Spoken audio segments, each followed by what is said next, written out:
કેમ છો મિત્રો? Good morning. આપણે 14મું ચેપ્ટર શરૂ કરીએ છીએ. તો ચેપ્ટર નંબર 14 એ છે ગાણિતિક તર્ક, જેને કહેવાય મેથેમેટિકલ લોજિક. તર્ક એક એવો શબ્દ છે કે સામાન્ય તર્ક એટલે આપણે જેને બુદ્ધિ કહીએ છીએ, પણ એની વાત આપણે ગાણિતિકમાં લેવાની છે, બરાબર? તો ગાણિતિક રીતે તર્ક છે એ શું છે? તો એની અંદર આપણી પાસે પહેલો ટોપિક છે વિધાન, જેને આપણે કહીએ છીએ સ્ટેટમેન્ટ.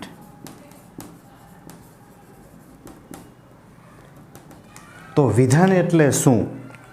તો કે વિધાન એટલે આપણને આપેલું કોઈ પણ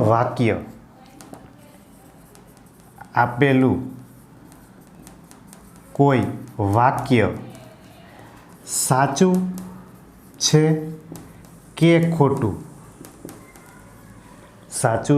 કે ખોટું એવું ચોક્કસપણે નક્કી કરી શકાય તો તે વિધાન કહેવાય.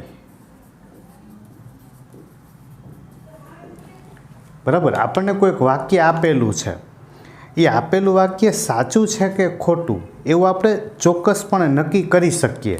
હું એમ કહું કે મારા હાથમાં માર્કર છે તો આ વાક્ય સાચું છે, મતલબ એ વિધાન છે.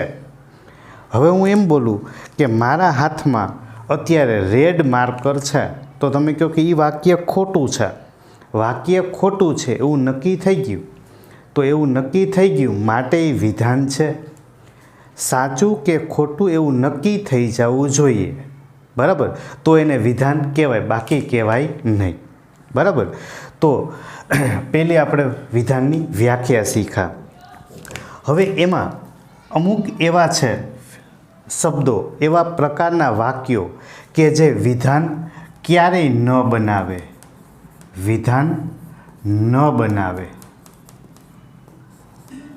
બરાબર? એવા કયા?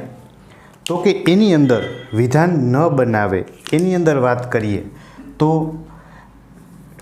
પહેલું પ્રશ્નાર્થ, બીજું ઉદ્ગાર, ત્રીજું આજ્ઞાર્થ, ચોથું વિનંતી, પછી સર્વનામ, પછી સમય છે સમયનો ચલ તરીકે ઉપયોગ કર્યો હોય, બીજું સ્થળનો એનો પણ આપણે ચલ તરીકે ઉપયોગ કર્યો હોય. તો આ એવા બધા પ્રકારના વાક્યો છે કે જે વિધાન ના બનાવે, ક્યારેય વિધાન એનાથી બને નહીં. એનું કારણ છે કે આનાથી ચોક્કસ પ્રકારનો આપણને જવાબ ના મળતો હોય. માનો કે પેલું આપણે પ્રશ્નાર્થ લઈએ, બરાબર? તો આપણે કોઈને પ્રશ્ન પૂછ્યો હોય, આપણે કોઈને પ્રશ્ન પૂછીએ કે ગણિત કેવું છે, એટલે કોક એમ કહે કે સહેલું છે, કોક એમ કહે કે અઘરું છે. તો જો તમે કોક સહેલું કહે, કોક અઘરું કહે, મતલબ તમે નક્કી ના કરી શકો કે ખરેખર ગણિત કેવું છે, તો મતલબ એ પ્રશ્નાર્થ છે, બરાબર? તો એનો આપણે ચોક્કસ જવાબ મળે નહીં. ઉદ્ગાર, આપણે એમ કહીએ કે ઓહ ગિરનાર કેવો મસ્ત દેખાય છે, તો આપણે ઘણા નજીક જોઈને કહેતા હોય કે આહા કેવો મસ્ત દેખાય છે, અને કોકને દૂરથી તમે પૂછો તો આમાં કાંઈ નથી દેખાતું. તો મતલબ ઉદ્ગાર. કોઈક માનો કે કોઈ પિક્ચર હોય તો આપણે કે ઓહે કેવું મસ્તીનું પિક્ચર હતું, તો બીજો એમ કે ગલા તને શું ખબર પડે, આવા કંઈ પિક્ચર હોતા છે. તો તમે જો આમાં અવઢવ છે, સારું કે ખરાબ, સાચું કે ખોટું તમે નક્કી ના કરી શકો. એ પ્રશ્નાર્થ હોય, ઉદ્ગાર હોય, આજ્ઞાર્થ હોય. તમે કોકને આજ્ઞા આપો, બરાબર? તમે કોઈને આજ્ઞા આપો. દાખલા તરીકે આપણે કોકને એમ કીધું હોય કે જા ભાઈ પાણીનો ગ્લાસ ભરી આવ, તો હવે એ જેને તમે આજ્ઞા આપી છે એ કેવા પ્રકારનો પ્રત્યુત્તર આપશે એ તમને નથી ખબર. આપણે તેને આજ્ઞા આપી કે ભાઈ જાતો પાણીનો ગ્લાસ ભરતો આવી તો બરાબર. તો હવે એ જો વ્યવસ્થિત હોય તો પાણીનો ગ્લાસ ભરી આવે. અને એમ લાગે કે બહુ જવાબ સારો નથી આપવો તો એમ કે કાંઈ તમારે હાટું નવરાશી બરાબર. તો જો એ જવાબ છે કેવો આવે એ ખબર નથી. મતલબ આજ્ઞાર્થ હોય, તમે આજ્ઞા આપો છો પણ એનો જવાબ એ કેવો છે એ નક્કી નથી. મતલબ એ વિધાન ના બનાવે. વિનંતી, આપણે કોઈકને વિનંતી કરતા હોય, કોઈની બાઇક નડતી હોય ધારો કે, તો એ ભાઈ ઊભો હોય તો આપણે એને વિનંતી કરીએ, પ્લીઝ જરાક તમારી બાઇક સાઈડમાં લઈ લ્યો ને.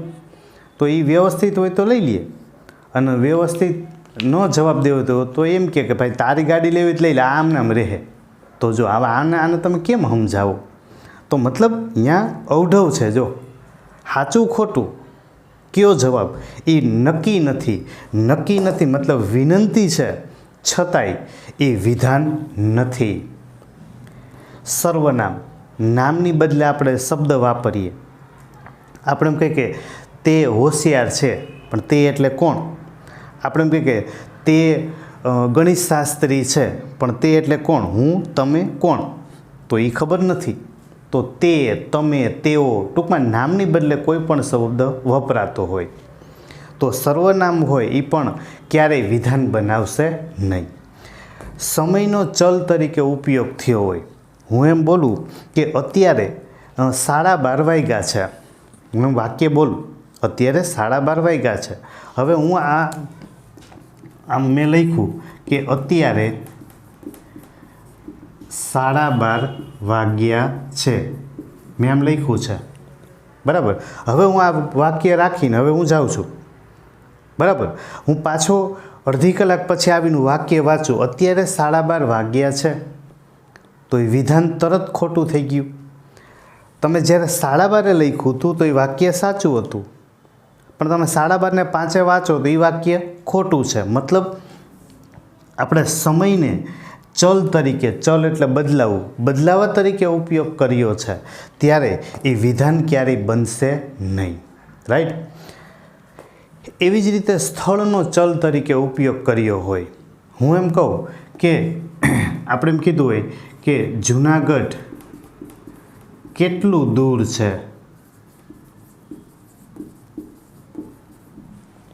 બરાબર, પણ ક્યાંથી? હું એમ બોલું કે જુનાગઢ કેટલું દૂર છે, તો કોઈ ધારો કે મેંદરડાથી કહેતો હોય તો એમ કે અમારે તો 20 કિલોમીટર થાય. અમદાવાદવાળો એમ કે અમારે તો 350 કિલોમીટર થાય. તો રાજકોટવાળો એમ કે અમારે તો 100 કિલોમીટર થાય. તો રાજકોટથી જુનાગઢ કેટલું દૂર છે, મેંદરડાથી કેટલું દૂર છે, અમદાવાદથી કેટલું દૂર છે, આપણે ચોખવટ નથી કરી. આપણે ખાલી શું કીધું? જુનાગઢ કેટલું દૂર છે. તમે જુઓ, સ્થળ લીધું જુનાગઢ, પણ બદલાતું હતું, ક્યાંથી એવી ચોખવટ કરી નથી. આપણે એમ કહીએ કે ઓહો ગિરનાર કેટલો દૂર છે, પણ ક્યાંથી? બરાબર, એનું આપણે સ્થળની ચોખવટ કરી નથી, માટે આ વિધાન ન બનાવે. બરાબર, એટલે વિધાન ન બનાવે એવા અમુક શબ્દો ચોક્કસ છે કે જે આપણે કીધા પ્રશ્નાર્થ હોય, ઉદ્ગાર હોય, આજ્ઞાર્થ હોય, વિનંતી હોય, સર્વનામ હોય, સમયનો ઉપયોગ થયો હોય, સ્થળનો ઉપયોગ થયો હોય, અથવા ઘણા એવા વાક્ય હોય કે જેની આપણે ખબર નથી, પણ એ વાક્યને આપણે સાચું કે ખોટું એવું ચોક્કસપણે કહી શકતા ના હોય.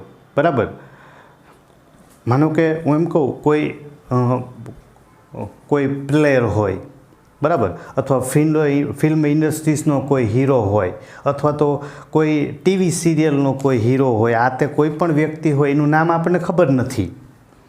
બરાબર, અને આપણને પૂછે કે આ ભાઈ કેવો, અથવા આ ભાઈ કોણ, તો આપણને ખબર જ નથી.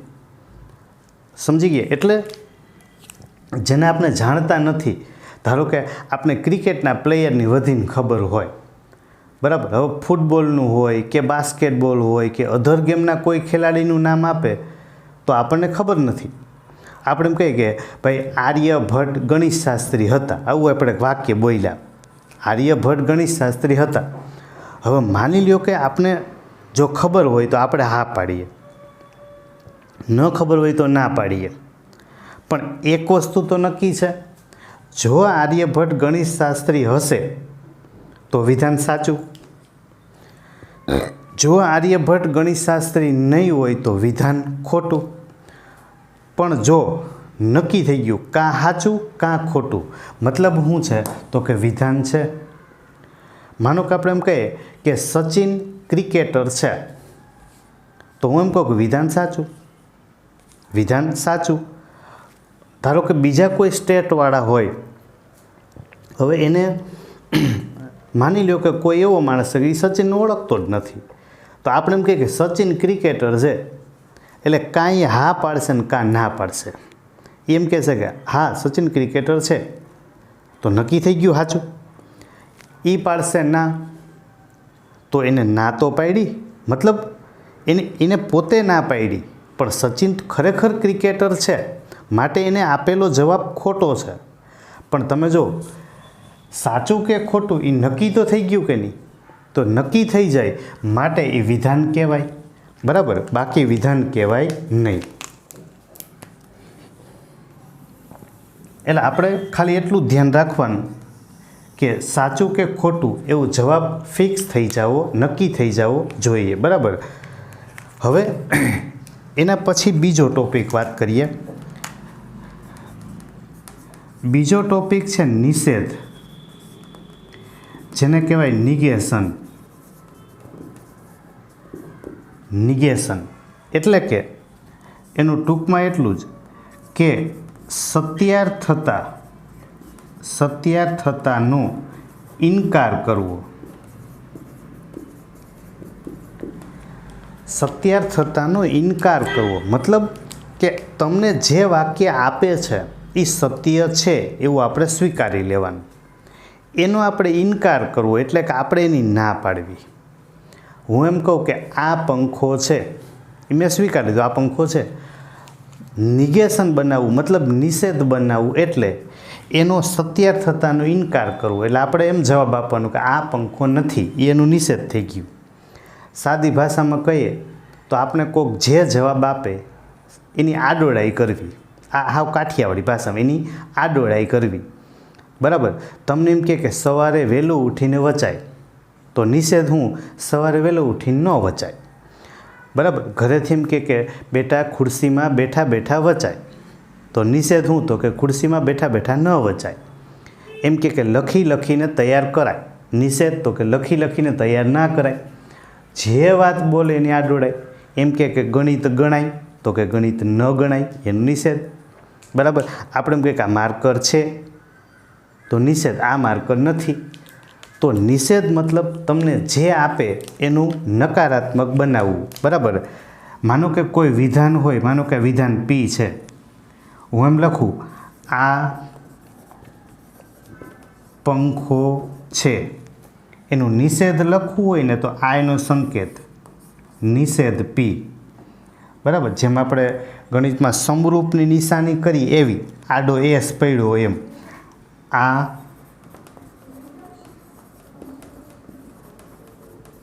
પંખો નથી, બની ગયું. તો આ શું થઈ ગયું એનું નિષેધ, રાઈટ.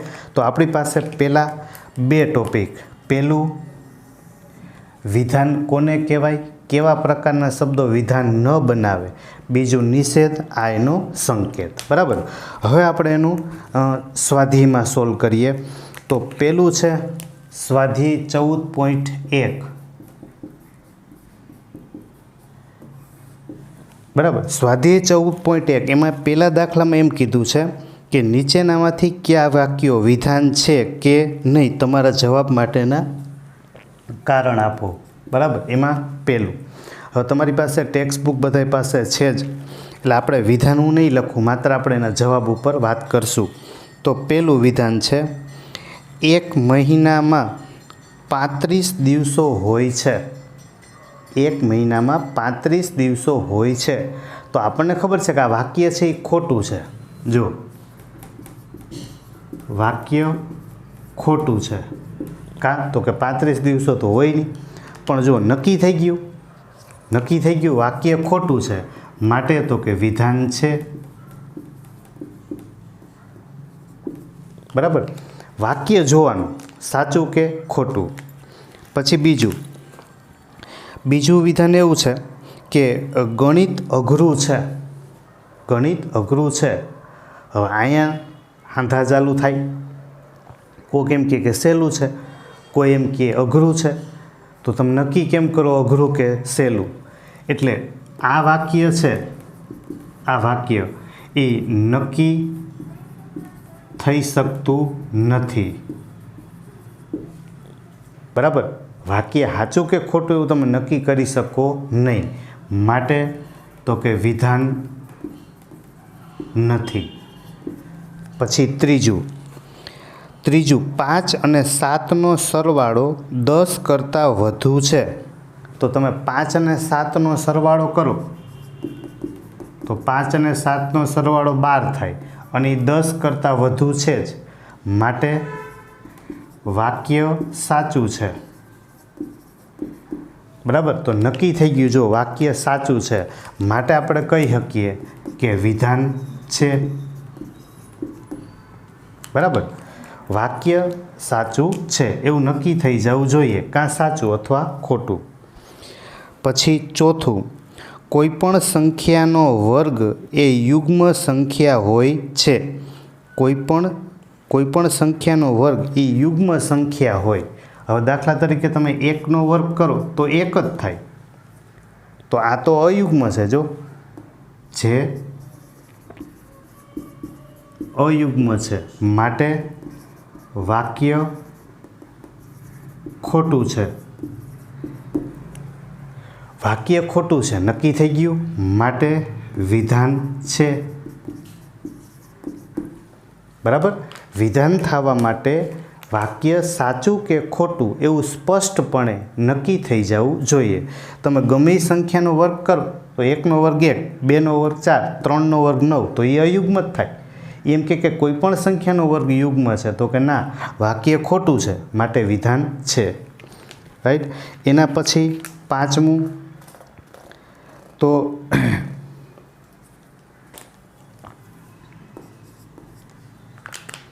હવે આમાં કોઈ પણ સંખ્યાનો વર્ગ એ યુગ્મ સંખ્યા હોય છે એવું આપણને કીધું છે. હવે અહીંયા ખરેખર આપણે જોવા જઈએ તો વિધાન છે એ પ્રમાણે આપણે લખ્યું વાક્ય ખોટું છે. પણ અહીંયા જો આપણે બીજી શક્યતા વિચારવા જઈએ ને, માનો કે હું 2નો વર્ગ કરું તો 2નો વર્ગ કેટલો થાય? 4. તો કે એ યુગ્મ છે. જો પછી આપણે 3નો વર્ગ કરીએ તો 9 થાય તો એ અયુગ્મ છે. તમે 4નો વર્ગ કરો તો 4નો વર્ગ કરો તો શું થાય? તો કે 16 થાય. 4નો વર્ગ કરીએ તો 16 થાય તો એ પાછું યુગ્મ થાય. તમે જો છે એ શું થાય? યુગ્મ. તો સારું, અહીંયા આમ વિચારવા જાવ તો વિધાન છે આના પ્રમાણે, પણ જો યુગ્મ સંખ્યા લેવા જાવ તો વિધાન પાછું સાચું છે. તમે જો. બરાબર? મેં 2 કન્ડિશન લખી. એક અયુગ્મનો વર્ગ કરો તો અયુગ્મ જવાબ આપે, યુગ્મનો વર્ગ કરો તો જવાબ યુગ્મ આપે. પણ તમે ટેક્સ્ટ બુકમાં વિધાન એમ કીધું છે કે કોઈ પણ સંખ્યાનો વર્ગ એ યુગ્મ સંખ્યા હોય છે. કોઈ પણ સંખ્યાનો વર્ગ યુગ્મ થાય. તો જો યુગ્મ લ્યો તો વાક્ય સાચું છે. કોઈ પણ સંખ્યા પ્રમાણે તમે અયુગ્મ લેવા જાઓ તો વાક્ય ખોટું છે. અહીંયા વાક્ય સાચું, અહીંયા વાક્ય સાચું છે, અહીંયા વાક્ય ખોટું છે. તો એનો મતલબ કે તો તમે જો 2 કન્ડિશન પ્રમાણે આપણે જોવા જઈએ તો વિધાન નથી. બરાબર? એ મેં પહેલાં એટલે લખ્યું કે સીધું કોઈ પણ જોવે એટલે પહેલાં જ લખી નાખે વિધાન છે. પણ ના, સમજો, અયુગ્મ માટે વાક્ય ખોટું છે, યુગ્મ માટે વાક્ય સાચું છે. તમે નક્કી ના કરી શકો. કોઈ પણ સંખ્યા કીધી છે, કોઈ પણ, એટલે યુગ્મય લઈ શકો ને અયુગ્મય લઈ શકો. બરાબર? માટે એ વિધાન નથી. ખાસ જોજો એમાં. બરાબર? પછી 5મું, કોઈ પણ ચતુષ્કોણની બાજુઓ સમાન લંબાઈ ધરાવે છે. જો અહીં ધ્યાન રાખવાનું, કોઈ પણ ચતુષ્કોણ. હવે માની લો કે તમે સમબાજુ ચતુષ્કોણ લ્યો, સમબાજુ, તો એની બધી બાજુ સરખી હોય. જોજો, આની ઉપર જેવું જ થશે. કોઈ પણ ચતુષ્કોણ લીધો હોય તો જો તમે સમબાજુ લ્યો તો વાક્ય સાચું છે. પણ જો તમે સમાંતર બાજુ ચતુષ્કોણ લેવા જાઓ, સમાંતર બાજુ, તો સમાંતર બાજુમાં સામસામેની બાજુ સરખી હોય, બરાબર. એટલે જો તમે સમબાજુ લ્યો તો વાક્ય સાચું, સમાંતર બાજુ લ્યો તો વાક્ય ખોટું. એનો મતલબ તમે ફિક્સ નથી કરી શકતા કે વાક્ય સાચું કે વાક્ય ખોટું, બરાબર. વાક્ય સાચું કે ખોટું એવું આપણે ફિક્સ કરી શકતા નથી, માટે એ વિધાન નથી, બરાબર. જો સમબાજુ માટે જોવા જઈએ આપણે તો વાક્ય સાચું થાય, સમાંતર બાજુ માટે જોવા જઈએ તો વાક્ય કેવું થાય? ખોટું, બરાબર. તો વાક્ય સાચું કે ખોટું એવું નક્કી નથી થઈ શકતું, માટે એ વિધાન નથી, રાઈટ. ચાલો એના પછી છઠ્ઠું એવું આપ્યું છે કે આ પ્રશ્નનો ઉત્તર આપો, આ પ્રશ્નનો ઉત્તર આપો એવી આપણે આજ્ઞા કરી, બરાબર. તો જો આ પ્રશ્નનો ઉત્તર આપો તો આપણે આજ્ઞા કરી, અને આજ્ઞા કરી હોય એ કોઈ દી વિધાન ના બને. એટલે છઠ્ઠું છે એ છે આજ્ઞાર્થ વાક્ય છે, આજ્ઞાર્થ વાક્ય, માટે વિધાન નથી, બરાબર. પછી સાતમું, -1 અને 8નો ગુણાકાર 8 થાય છે. આપણે એમ કીધું કે -1 અને 8 એનો ગુણાકાર 8 થાય છે. તો આપણે એમને ખબર છે કે -1 અને 8નો ગુણાકાર -8 થાય. અહીં આપ્યું છે 8, મતલબ એ વાક્ય ખોટું છે, વાક્ય ખોટું છે, માટે વિધાન છે, બરાબર. એના પછી 8મું, ત્રિકોણના બધા અંતઃકોણનો સરવાળો 180 થાય છે. ત્રિકોણના આપણે એમ કીધું છે કે બધા અંતઃકોણ, અંતઃકોણ એટલે અંદરના ખૂણા, એનો સરવાળો 180 થાય. તો સાચી જ વાત છે ને. ત્રિકોણમાં 3 ખૂણા હોય અને ત્રણેયનો સરવાળો 180, માટે વાક્ય સાચું છે, વાક્ય સાચું છે, માટે વિધાન છે. કારણ કે ત્રિકોણના ત્રણેય ખૂણાનો સરવાળો કેટલો? 180. એના પછી 9મું, આજે તોફાની દિવસ છે. તો એમાં જો શબ્દ વાપરો આજે, તો આજે તોફાની દિવસ છે. તો આજે છે એ સમય બતાવે. જો આજે, કાલે, ગઈકાલે, પરમ દિવસે, 2 દિવસ પહેલાં, મહિના દી પહેલાં, આ તો આ બધા સમય બતાવે. અને સમયમાં જ્યાં આપણે ઉપયોગ કર્યો હોય, બરાબર, એ સમયનો જ્યારે ઉપયોગ કર્યો હોય ચલ તરીકે, માટે એ વિધાન નથી, બરાબર. શું કામે?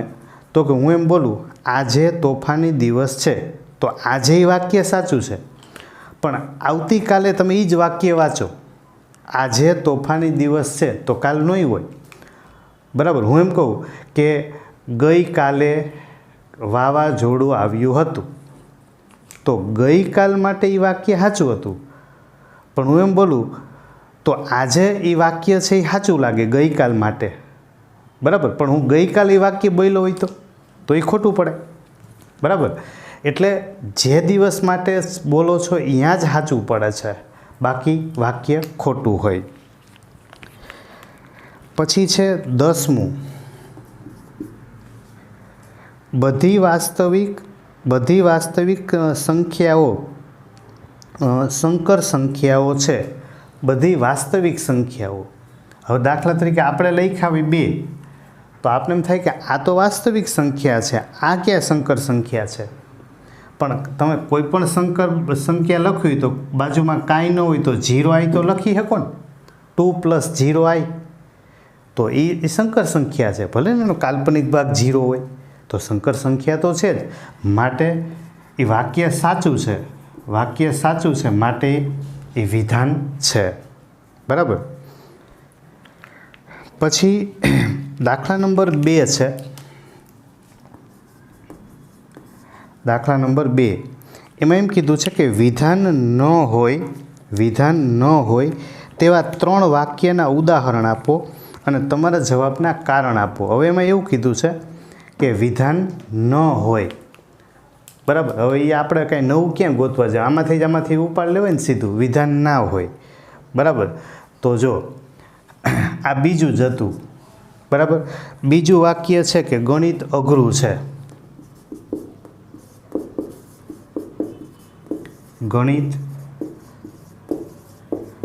ગણિત અઘરું છે, આ વિધાન નથી।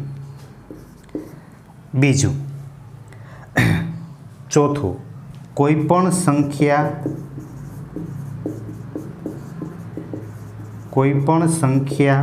વર્ગ,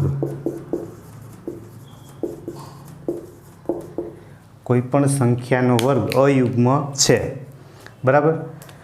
પછી અહીંયા નવમું વાક્ય, તો નવમું વાક્ય હતું કે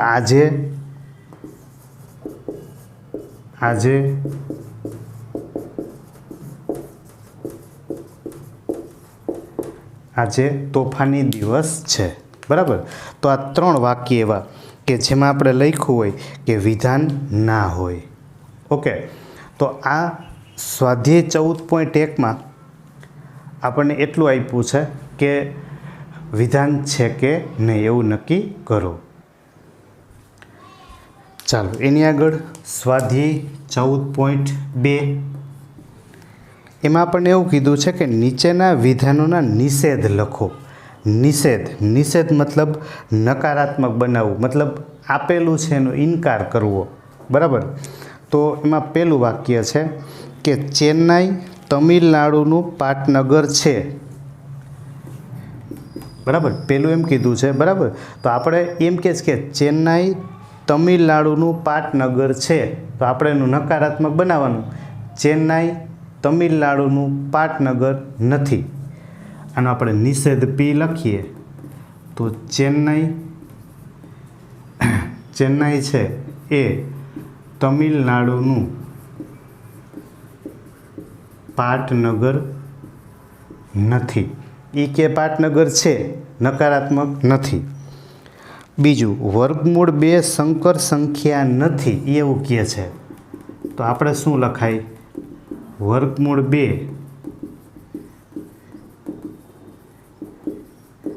સંકર સંખ્યા છે। ત્રીજું, બધા ત્રિકોણો એ સમબાજુ ત્રિકોણ નથી, બરાબર। તો આ નિષેધ પી, તો હવે તમને લખતા આવડી ગયું। જો આપણે વાક્ય સોલ્વ કરી નાખીએ કે બધા ત્રિકોણો એ સમબાજુ ત્રિકોણ નથી, તો આપણે શું લખાય, બધા ત્રિકોણ એ સમબાજુ ત્રિકોણ છે, ખાલી એક છેલ્લો શબ્દ જ બદલી ગયો, બરાબર। તો આપણે એને આખા વાક્યમાં લખવું હોય તો આપણે આખા વાક્યમાં એમ જવાબ લખાય કે બધા ત્રિકોણો એ સમબાજુ ત્રિકોણ છે। પછી ચોથું, 2 એ 7 કરતાં મોટી સંખ્યા છે, તો આપણે નિષેધ પી, 2 એ 7 કરતાં મોટી સંખ્યા નથી, ખાલી એટલું જ છે, બરાબર। છે હોય તો નથી, નથી હોય તો છે, એટલો જ શબ્દ બદલાવાનો છે। પછી દરેક પ્રાકૃતિક સંખ્યા એ પૂર્ણાંક સંખ્યા છે, નિષેધ પી, દરેક પ્રાકૃતિક સંખ્યા એ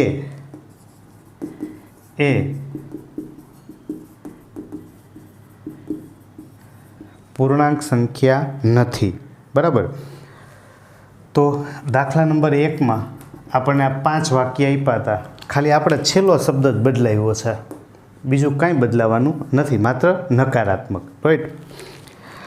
પછી બીજો દાખલો, બીજા દાખલામાં આપણને એવું કીધું છે, બીજામાં કે નીચેના વિધાનોની જોડ એ પરસ્પર નિષેધ દર્શાવે છે। આપણને 2 વાક્ય આપ્યા છે, આપણે કહેવાનું કે 2 પરસ્પર નિષેધ દર્શાવે છે। એમાં પહેલું, સંખ્યા x એ સમય સંખ્યા નથી, જોજો પહેલું, સંખ્યા x એ સમય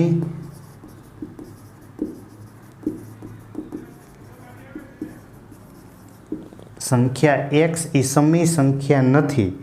સંખ્યા x એ અસમય સંખ્યા નથી. બરાબર, આવું આપણને આપેલું છે. તો જો x એ સમય સંખ્યા નથી, સમય સંખ્યા નથી એનો મતલબ અસમય સંખ્યા છે. સમય સંખ્યા નથી એનો મતલબ શું?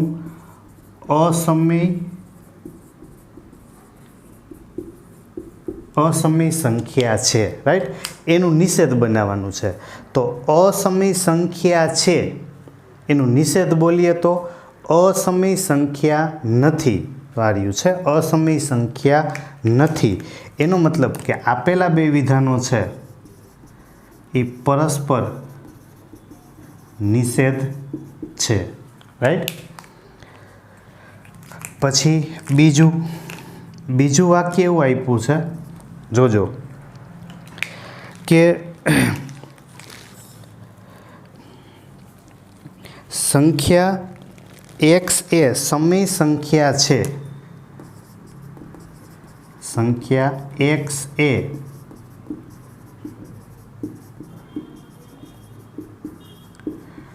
સમય સંખ્યા છે. સંખ્યા x એ અસમય સંખ્યા છે.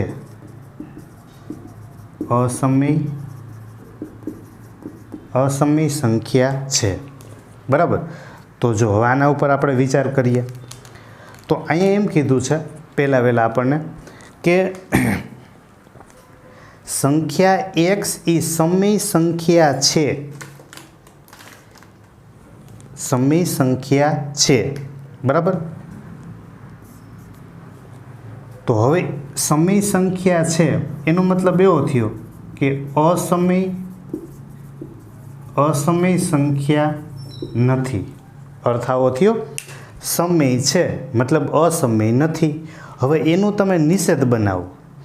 નિષેધ બનાવો તો અસમય સંખ્યા છે થઈ ગયું. માટે આપેલું છે એ